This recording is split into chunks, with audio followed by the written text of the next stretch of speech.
Welcome to VCs Off the Record. This is Real Talk with Real Investors. Your host, Gayle Jennings O'Byrne, CEO of Wocstar Capital and co-founder of the Wocstar Fund, has spent 30 years in finance. And I'm here too. I'm Victoria Bird. I'm the Chief Content Officer and Creative Director of Wocstar Media. And I've spent 30 years in media. We champion female entrepreneurs, we champion diverse teams, and we're both passionate about stories that change old narratives. We're looking to inform you, inspire you, and help you get your bag and your dreams. Welcome to VCs Off the Record. This is Real Talk with Real Investors. I'm your host, Gayle Jennings O'Byrne, CEO of Wocstar Capital and co-founder of the Wocstar Fund. I'm here with my amazing co-pilot, Victoria Bird. She's my Chief Content Officer and Creative Director of Wocstar Media. Hey, Victoria. Hey, Wocstar. Hey, how are you? So good to see you. Yes, so today we're not in our lovely studio in Times Square. I'm in my lovely studio in New York. You're on the West Coast. Everyone's on vacation. Everyone's bipping and bopping around. And we didn't want to not talk to the two amazing people that we talked to today. This is a double hitter. We have two people that we're talking to. And it's really cool because we're talking about like looking forward. And what's interesting is that the first guest that we're going to talk to was an intern here, right? And then wrote this amazing book. That's right. Justin Huebner is a former Wocstar and Ally Capital Collab intern. So he is the future generation of what leadership looks like. And as a teenager, I don't know what you were doing in your teens, but as a teenager, while interning with us, he also wrote a book, came out in October, called Inclusive Investing. And what's more important than that is the subtitle, Realizing the Power of Entrepreneurs of Color and the Imperative of Racial Equity in Venture Capital Raising. So, great conversation, definitely a nod to the future of leadership in venture capital. But we're going to talk to a real leader in the space of technology in the here and now, and that's Megan Gray, founder and CEO at Moment AI. Yeah. And that's going to be a conversation about looking ahead at what's next for AI and what it looks like to raise money in the AI field. So lots of good stuff. Lots of good stuff. I'm really excited because when you think about looking forward, I mean, Megan is in pocket. She's in the pocket of what is changing the world and will change the world as we go on from today. I mean, it's moving really fast. So I'll be interested to hear what she has to say about her field, A, and B, what, like looking back a little, right? Like how she raised and got to where she is, raised capital and got to where she is. In what I mean, everybody's jumping in the pool, right?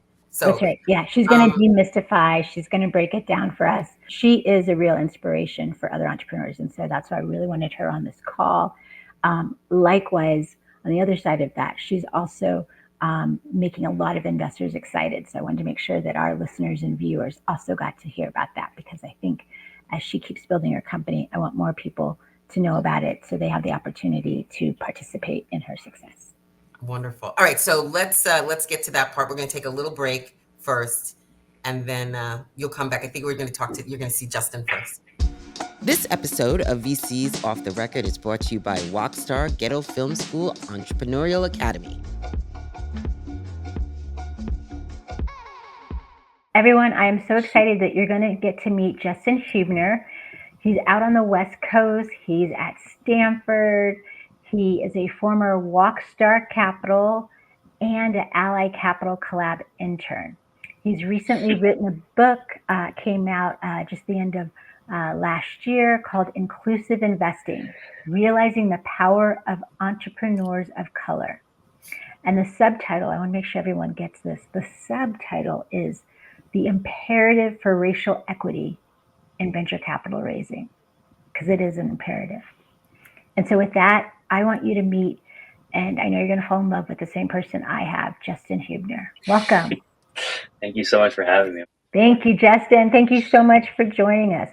Let me start, because I think I bumbled up the age of when you actually started writing the book. Will you correct me and tell me exactly? Yeah. So I was 16 when I started it. I remember it was the sophomore summer in high school, and it got published when I was 18, which was very exciting. So amazing. How's classes? How's campus life? It's great. I mean, it's really cool to be in such an innovative and diverse space, such as Stanford. So I'm really excited to just kind of soak up everything I can. I mean, some of the people I've already met have been blowing my mind. People from all walks of life, and I'm super excited to just kind of be a sponge over the next few years. Amazing, amazing. Well, listen, you have prepared in many ways for this all your life. And so I just know that they are lucky to have you on campus. And I know that you are just going to make it the best experience ever. So congrats on that accomplishment. Can't wait to hear more about how the semester progresses. Your journey's actually been really impressive up to this point. I mean, it's a book at 16. I mean, I was just reading books. You're like actually writing a book. Take me back to the beginning. Like, what inspired you to even want to know more about venture capital and social impact? Where did that come from? Yeah, so I mean, I would have to attribute the bulk of it to my mom, actually, who's a social entrepreneur herself, and she's been dedicating the better part of her life to helping low-income kids get into and thrive at college. So, she kind of, from a very young age, instilled this idea of social impact and equity into my brain. And many of our dinner conversations, they frequently revolved around inequities and inequalities that were taking place across the world. So that was always kind of in the back of my mind, growing up. And in addition, I always really loved innovation and this kind of idea of entrepreneurship, and being on the frontier of different industries. And so I would always watch Shark Tank. I remember the very first time I found the show, I thought it was Love about it. actual sharks, but turned out it was about It wasn't entrepreneurship. during Shark Week, right? No, it wasn't during Shark Week. But it was very cool though, like watching that show. And so I kind of grew up on this idea. And as a little kid, I kind of thought of this as this American dream, and I viewed it as one of like the very glowing, strong points about America. How anyone could kind of just start these businesses, and all of a sudden become millionaires and live out their dreams. And so, actually, going into freshman year of high school during COVID, I ended up at an externship at Livingston Capital Management. And one of their investment philosophies was to invest in more diverse companies and kind of go after those overlooked, founders. And I remember they had a slide. I vividly remember the day where it showed only 2.6% of VC funding goes to Black and Hispanic founders. And at that point, I kind of hit like a full stop because, like I said, I kind of grew up with this idea that everyone has a chance at doing this. But then I kind of realized, like, well, that's not really the case. You kind of have to look a certain way in order to achieve your goals and, make it in this world. And so that really like forced me to reevaluate my ideals and my beliefs. I kind of had like a little epiphany moment. And so, later that day and over that summer, I started doing a lot of research, into this idea and kind of trying to dig a little deeper. Like, why is this the case? Why is it that only some people have access to this dream? And, I found that Black businesses owners only account for 2.4% of all employer businesses in the US, despite being over 13% of the population. Some of these statistics that I was just like this doesn't make sense. And so I remember I brought this up at dinner one day. And she actually pointed out her friend who worked in venture capital, and she pointed me in the direction of your Bloomberg op-ed piece about how investors can combat structural racism by supporting Black VCs. Oh my God, I never knew you read that. Yeah, I very vividly, remember pulling that up. She texted it to me. So I pulled it up on my phone, started reading it, and I was very fascinated. So that's kind of when I had reached out to you and Colleen. Did the interview, joined the team, and then, over the years, slowly got more and more involved with Wocstar, going from, social media outward content to some interviews, then, eventually to company scouting and then some research on my own, which, obviously led to my book and white paper. And, I couldn't be happier that I took the path I was down. And, it's all thanks to, my mom, and obviously, wonderful people like you who allowed me to kind of get my feet wet in this industry at such a young age. I love that. I love that journey. I want to stay on because I think it's so powerful how you came to self-reflect for a little bit. Like, that's very mature and very self-aware. What's it like, or what was it like in high school? Like, were there people having these conversations, and do you think they had a sense of just some of the inequities in the world? Yeah, that's a good question. So my educational journey, I actually started in my public school system, which was a lot more homogenous than the high school I went to. And so I would say those conversations, I mean, it was, a little younger. This was up until middle school where kids might not even really know what venture capital even means. But there wasn't really that many conversations I can't remember about inequity, which is why, I was able to kind of be in this, echo Or just chamber. inequity in general, right? Just social inequity, Yeah, right? yeah, no, I mean, Adventure. I didn't For really get sure. exposed to too much of that, yeah, while I was Mhm. at my middle school, but moving into high school, my high school is the complete polar opposite. There was over 60 zip codes, not a huge high school, only 250 kids total, but, I had friends from every corner of Los Angeles, and, across all, a bunch of different backgrounds and, races and ethnicities, and it was really at that point where we started having more conversations, both in classrooms where you can expect them, but also, sometimes they would form naturally at a lunch table. People would just start talking about things that were going on, whether it was, headline news or more personal stories. Yeah. And that would kind of lead to more, in-depth conversations that I would never really imagine as, a middle schooler having those conversations at school. And, so they found out that that I was into venture capital. And so, they were always super excited to hear about what I was researching. And they heard that I wrote a book. They were like super fascinated. I remember actually a bunch of my friends were like begging me to give them copies. Like they're all like, "You gotta bring me a copy." They all wanted me to sign it. And I was actually shocked at just how like, receptive they were to the, the content of the book. I didn't know that many people would be interested in venture capital, but they were all super interested to hear what I had to say. And very open-minded. I was very blessed to be at a school like that where all the kids really wanted to kind of see the world for what it is, and not kind of live in an echo chamber. And so that's really where the first main conversations about inequality started for me. Very cool.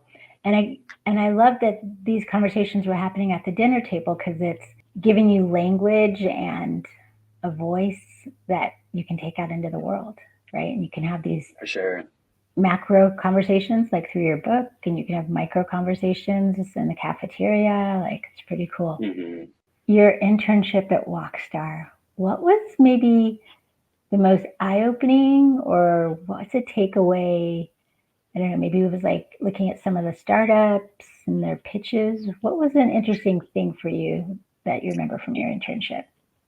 And I Yeah, don't I know what he's remember. going to say, people. I have no idea what he's going to say. So I'm a little nervous asking the question. No, no. I mean, I would say, I remember there was this one research pitch competition that I went to, and it was about artificial intelligence. And I remember one of the companies that I found, I thought was kind of interesting, was this one that was focused on trying to help out like stores. And so they would install a bunch of cameras around the store, like supermarkets, and then they would kind of track customers as they would move throughout the store. And simultaneously using artificial intelligence. Their goal was to provide, store owners with a lot of data on customer habits and also just like what they need to restock, more popular products, how customers kind of move throughout the store and maybe give them insights into how to increase sales and stuff like that. But it was the founder that really got to me. He was a really cool guy. And he had told the story how he came up with this idea while actually working at a supermarket, working paycheck to paycheck, and how his life was very, very different back then. He was struggling to get by, but how, he came up with this idea and, so he met the right people at the right time. And that sparked, that was it. That was the little fire that he needed to get on his feet and kind of start this ball and get it rolling. And he's done very well, at least according to his pitch. And so that kind of made me kind of realize a few things. One, really just being like how much venture capital can be like a catalyst, and just like spark someone's life. It could take them from, Yeah. paycheck to paycheck all of a sudden to living out their dreams, and, doing what they truly want to do. And I think that really like helped me realize like venture capital is like a superpower.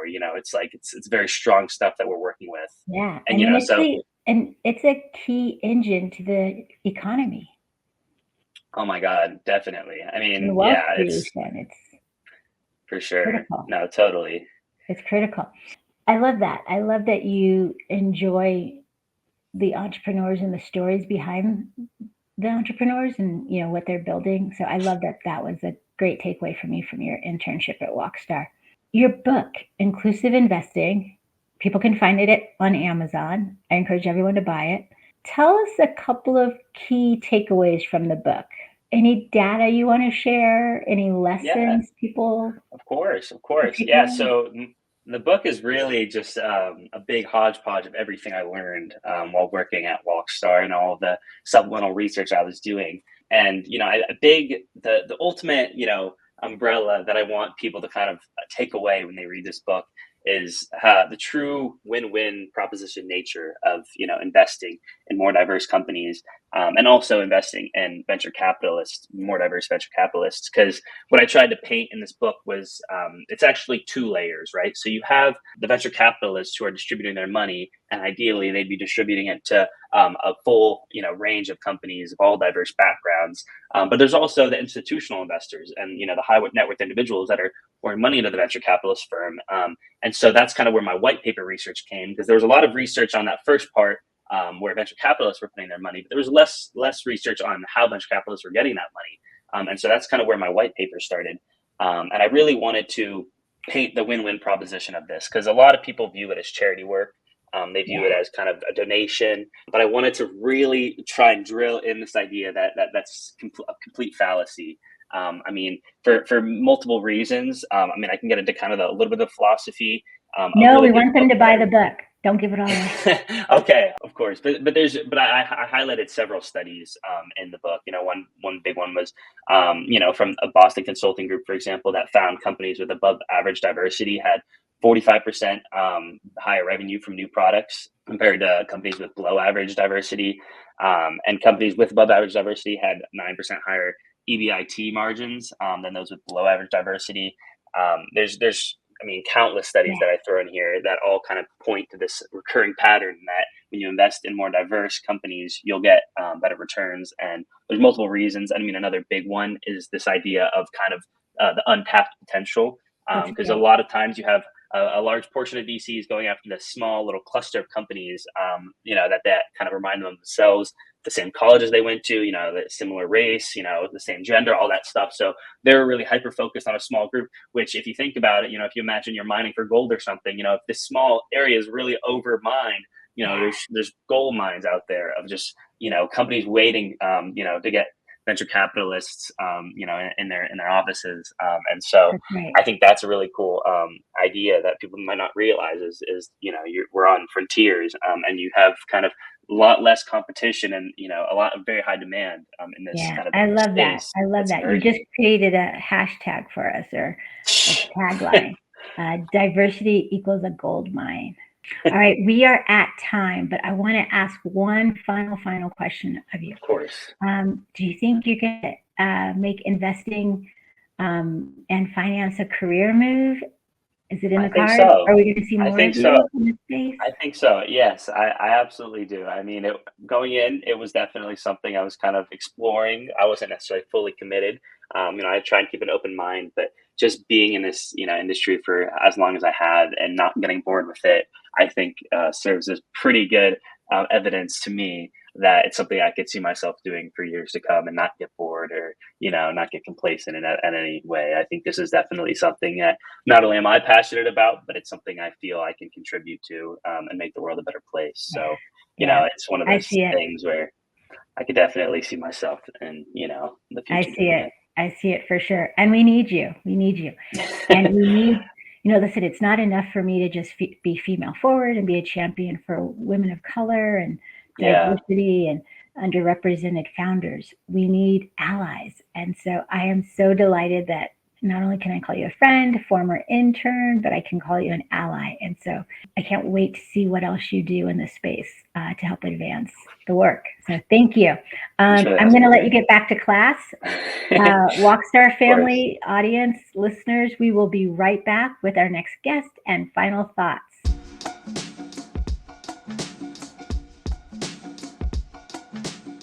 Hey, Wockstars, welcome back to another segment of VCs Off the Record. Joining us today is Megan Gray, who is the founder and CEO of Moment AI. She is involved and is a real leader in generative artificial intelligence. She's an inventor. She's an AI consultant. She's an amazing speaker who really demystifies this space for all of us. And I'm so excited that you're joining us today. Thanks for being here today, Megan. Thank you so much for having me, Gayle. I really look forward to this conversation and so excited about it.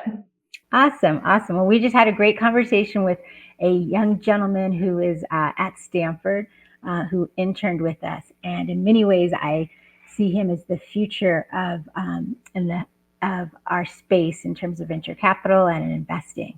And so it made sense for me to then have you on because you're really the future of artificial intelligence and have a real sense of what's happening there. So I want to do a couple of things today. I want you to tell people a little bit about your company, and then I want to talk about the whole capital raising and what that looked like for you in AI as a woman, what the trends are that are happening, because there's so much in the headlines, but I think a lot of us just need to kind of demystify it and sort of break it down a little bit for us. So tell us a little bit about your journey, and then tell us a little bit about the company that you've started. Yeah, so I'm a former Google. My background is in engineering. And one day I was coming back from a business trip when suddenly it felt like something was kicking me in my head. I had no idea what was happening to me at the time. I get the flight attendant attention, and she keeps telling me that I'm having motion sickness. I keep telling her it's not motion sickness, there's something more. I knew what motion sickness felt like. I just knew that this was something so much worse. She moved me to the back of the planes where the bathrooms were, and that's the last thing I remember. I woke up in the hospital. They had granted the plane. I woke up hours later. The doctors estimated I ran to 10 seizures. So originally they thought that I had a brain aneurysm, but luckily there was a nurse on the plane that kept me alive. And so the doctors ended up telling me that I would not be able to drive, not be able to live by myself, that I just live with my mother. So for the next almost year, I was in and out of the hospital at the time. In the hospital, I started developing technology to monitor my seizures. It wasn't to start a company. I saw a problem. I was like, you know, these are doctors basically telling a 23-year-old that your life is over and, you know, you have to live with your parents. I just thought it was ridiculous with all the technology at the time, you know, that this was the only solution. And so I remember my doctor asked me what I was building, my neurologist, and I told her I was good at this technology. She was like, yeah, you know, okay. And now she's my doctor, you know, fast forward, and now she sees it coming to fruition. So it's been amazing. And we, you know, I posted a video on YouTube. So many people sent their own stories from the UK, from the Poland, from the US, for so many different countries. And from there, I started building large vision models, which is a foundational model with AI. And at the time I started building this technology, AI was not a big thing at the time. I remember approaching investors and telling them that AI is the future, and this is, you know, and all the investors at the time from West Coast to East Coast, they look at me like, okay, this, you know, this AI is not the thing. At this, I think 2019, you know, You're a trailblazer.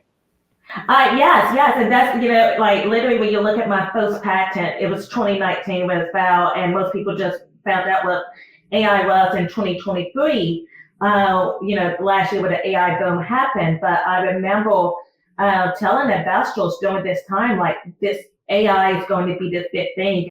I want to pause on investors for a minute, because I want people to have a real sense of what the company is. Mm-hmm. And then I want to talk about the investors, but I want everyone to understand what the company is so they can see what the investors saw. So tell us a little bit about what Moment AI is, what the technology is, and what it's doing for consumers, the problem that it's solving. Yes, so Moment AI developed large vision models. And so when people ask, what is a large vision model? So right now people are singing OpenAI. OpenAI is ChatGPT is a large language model. So they deal in text. So they've been closing the gap in text and conversation. What we do, we close the gap in vision. So the camel's lens, computer vision. And so a large vision model, that's what Moment AI is developing. We believe that's the next era in AI. Large language model is what you see in ChatGPT. So think about how ChatGPT disrupt languages.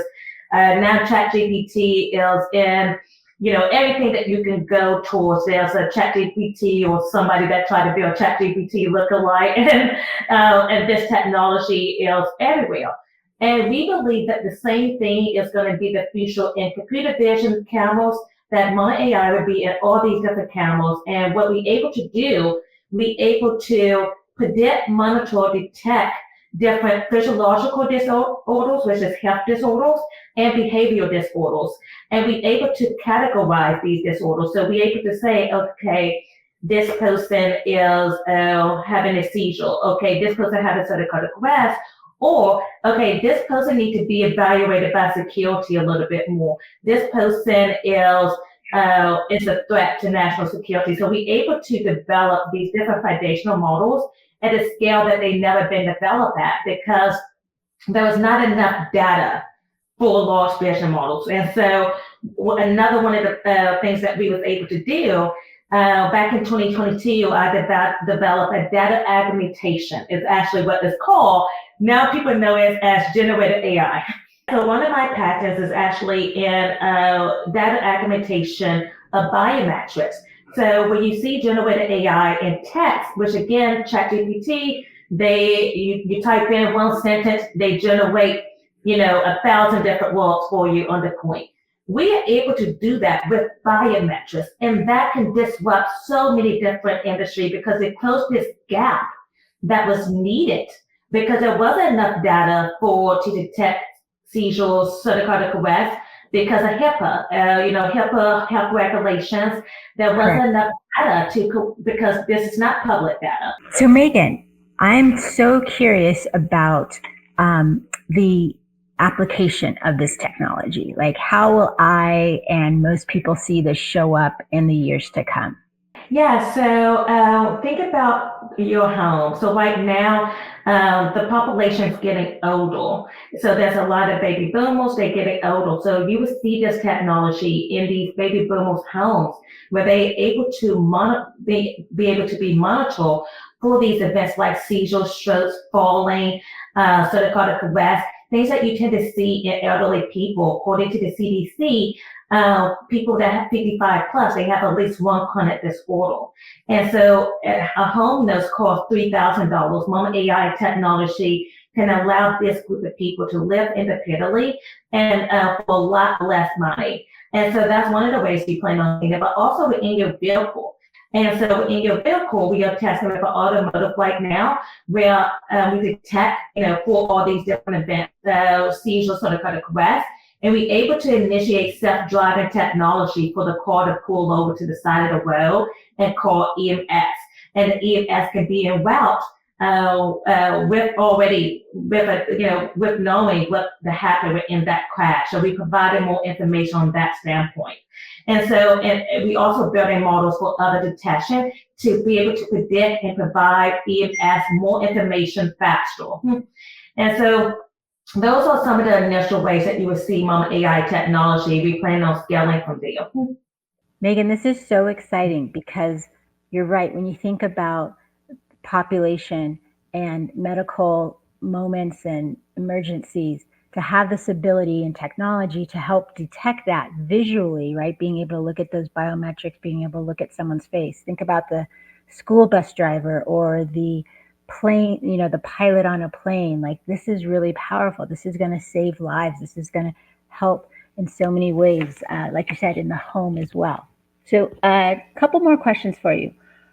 What was the fundraising experience like to get the capital to start and build your company? I'd love to know more about that, particularly because we hear so much about AI and these big valuations and lots of money being directed to AI companies. But what was your experience like? Can you share a little bit? Yes, so one of our first investors was SoftBank. And so SoftBank, they really know about, they have a track record of predicting what the future is going to be, even before a lot of VCs are able to pick that up. And so SoftBank, they immediately attached to us. They had their investors, their operating partners. So SoftBank was our first institutional investor, but one thing that we had to do a lot of network. You have to do a lot of network to find like the right investors. I always say you shouldn't go into a partnership with an investor just for a check. You have to do it for, okay, what can this investor bring besides a check? Can it be AI marketing experience? What did this investor network look like? So one thing that's been interesting navigating the AI space right now, you go to any investor page, they have we invest in AI because that's what's hot right now. But one thing that we actually look at, okay, do this investor actually know AI? Did this investor actually have an AI advisor? What did they know to be able to scale them? And you realize, okay, when we end these conversations with investors, okay, this team, they get it, they know it, they understand it. Because when you raise at these valuations, everybody's seen these crazy valuations. I was just at the Lightspeed event the week before last. And it's because of the computing power that's needed to train models like ours, and then also the team. And so if you're doing AI as official, yes, your valuation could be a lot less because you don't need the amount of computing power. It's just you're using an open source and integrated it into your technology. But when you're building core AI like ours, you really have to choose the right investor for you. And so that's why you're seeing these valuations be how high they are, because the amount of money that you need to raise for that computing power to be able to train the models is significant. So you need the SoftBanks, you need the Lightspeeds, you need the Sequoias, and you need the Wockstars, and you need the companies that get it. You need a company that's able to see the future, understand, okay, this is what it's actually going to take to build this top company. And so in my eyes, there's like two types of investors right now. The ones that want to invest in AI that's as official, like just as, for companies where the company itself not about AI, but people that integrate AI as official. And then you have the companies that want to really invest in the future. They want to invest in what's next, and they want to invest in the future of AI, that core AI, and they get it. And so I think that's like a very interesting thing that I've seen at my team that we just saw. My team is background, most of us are AI engineers. And so we just see the two difference of these VCs. Yeah, and thank you for all that you said, because I really am glad that you said it. I'm always saying, but I'm glad you said it, which is you really have to be intentional and smart about who your investors are, and it's not just about the check and the cold hard cash. It's also about what else they can bring to the table and how they can be a value add. So thank you for answering and sharing that with people. How do you stay up to date on what's happening in AI? Any good resources, blogs, books that people should take a look at if they want to get to know more about AI and what's happening? So I always suggest AI is such in the early stage. You just really just touching ground on it. And I think a lot of people should be reading, besides the AI media, which is always good to know what's going on out there, that they should look at taking certifications such as with Google or NVIDIA. Google and NVIDIA have multiple classes where people can start learning more about AI. I also think, looking at the different material out there, that you just have to be careful, because so many people put themselves down to generate AI because it's such a catchphrase. So I think, going with, you're going to take certificates or learn more. I think Google and NVIDIA both have great resources for people to learn more. But I also think, reading the TechCrunch, the AI Business, these type of magazines can also help people figure out what's next in the era. Wonderful. And we'll make sure to get some of those links into the chat and on our website, so people have places to go to learn more about AI and to learn more about you and what you're building. Thank you, Megan, so much for being here today. As always, I just get so inspired and excited about the future talking to you.